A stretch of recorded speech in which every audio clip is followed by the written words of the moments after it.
It's a war crime.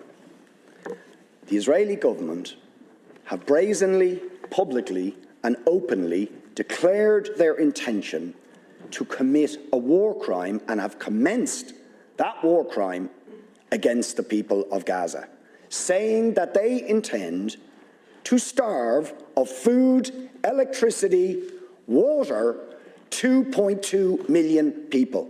That is a war crime under the Fourth Geneva Convention. They are raining down thousands of the most sophisticated missiles known to humanity onto the most densely populated area in the world, carrying the certainty that almost every missile will incur civilian casualties, will and are destroying the infrastructure, the water infrastructure, the energy, making Gaza uninhabitable. And using, in very credible reports, as they did in the past, chemical weapons, white phosphorus, being used by Israel.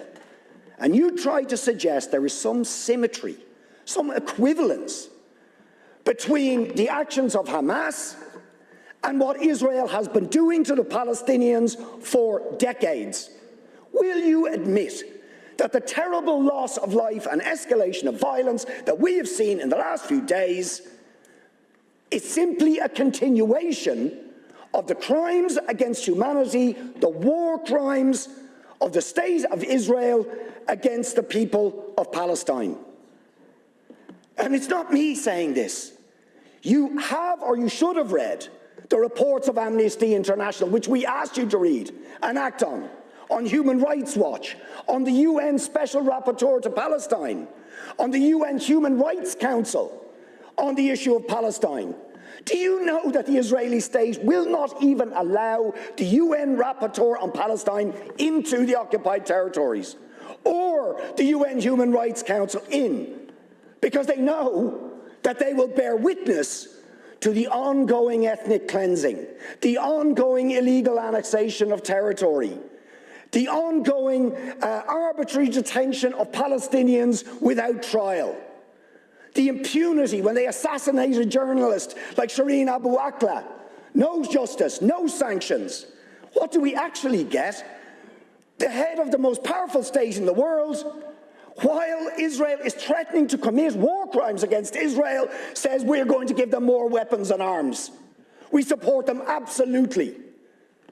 So will you admit that the ultimate responsibility for the terrible, and every single loss of life is terrible, but is the failure of the United States, of the European Union, of the Western powers to hold to account Israel for ongoing, decades-long ethnic cleansing, war crimes, crimes against humanity, the denial of the most basic rights to the Palestinian people? As Gideon Levy said, Israel, a Jewish Israeli columnist, said yesterday, Israel can't imprison 2 million Gazans without paying a cruel price. Isn't that the truth? Deputy, please. I want to see an end to all killing, all violence, all death, and the release of all prisoners and hostages.